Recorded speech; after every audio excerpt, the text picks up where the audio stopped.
பதில சொல்ல முடியாது. எங்க போனீங்க? எங்க போனீங்க? தண்ணி குடிக்க. கேள்வி கேட்டோம்னா பதில் சொல்ற வரைக்கும் நிக்கணும், தெரியுமா இல்லையா? அம்மா சொல்லுவீங்களா? அப்புறம் சொல்லாம நீ போன என்ன அர்த்தம்? அப்ப நாங்க சொல்லணும், நீ ஆச்சே பேசணும் பேசிட்டு இருக்கமா? சாமி அவங்க பேர் தண்ணி குடிக்க வேணாமா? நான் பேசி முடிக்கிற வரைக்கும் நீ நிக்கணும். சரி. நீ என்னத்தையும் குடிச்சிட்டு போ. கதாபாத்திரம் முடிஞ்ச பின்னா நீ குடி, கூத்தடி எனக்கு தேவையில்ல. முடிய இங்க நிக்கணும். கேட்டீங்க கேள்வி. பூ மேல பூ வச்சு போற பொண்ணு கையில விதைச்சு வாயில பிறக்கிற வீடு எதுன்னு கேட்டேன். நல்லா யோசிக்கணும். பூ மேல பூ வச்சு போற பொண்ணேன்னா நான் 2 பூ வச்சு போறேன்னு நினைக்கிறேன். அது அல்ல.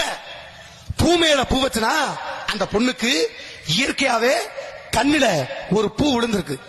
கண்ணுல பூ விழுந்த அந்த பெண்ணு கூந்தல்ல ஒரு மல்லிகை பூ வச்சு போய்கிட்டு இருக்கா.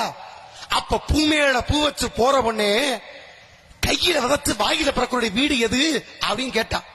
அதுக்குதான் இவ சொன்னாளா, ஆண்டவன் அருளாலே ஆசாரி பொருளாலே வந்த பையா அப்படின்னா என்ன அர்த்தம்? செவனேன்னு போய்கிட்டு இருந்த என்னைய உன் கண்ணுட பூ விழுந்திருக்குன்னு என்ன சாடையாட பேசுற?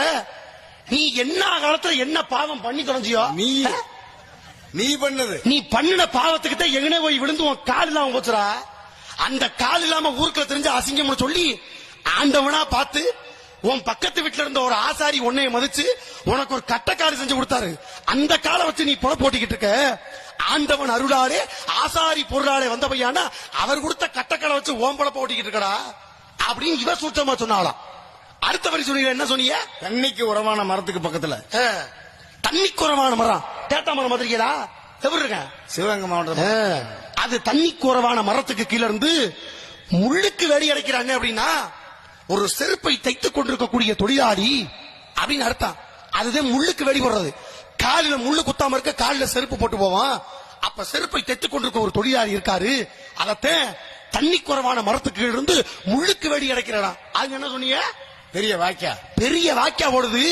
அங்க ஆணும் பொண்ணு வலிக்காம முகரையும் கேள்வி. அப்ப ஆணும் பொண்ணு வலிக்காம நடத்திக்கிட்டு என்ன அர்த்தம்? நல்லா யோசிச்சு பாருங்க. ஒரு சலவை தொழிலாளியை பாத்திருக்கியா? துணி வைக்கும் போது அந்த கல்லுல ஓங்கி ஓங்கி அடிக்கும் போது ஒரு சத்தம் போடுவாங்க. சத்தம் போடும் போது அப்படின்னு துவைக்கும் போது ஒரு சத்தம் வரும். அதுதான் வலிக்காம அடத்தக்கூடியது. ஆணு பொண்ணு துவைத்துக் கொண்டிருக்கிறார்கள். அவங்க வீட்டுக்கு பக்கத்துலதான் கையில விதைச்சு வாயில பிறக்கிற வீடு இருக்குன்னா, கையில விதைக்கிறது என்பது கை மூலமா எழுதக்கூடிய கவிதை. வாயில பிறப்பது என்பது அந்த கவிதையை பாடலா பாடக்கூடிய பாட்டு வாத்தியார். அந்த பாட்டு வாத்தியார் வீடு எங்க இருக்குன்னு சூச்சமா கேட்டேன். பதில சொன்னேன் போனேன். சொல்றீங்க அப்புறம்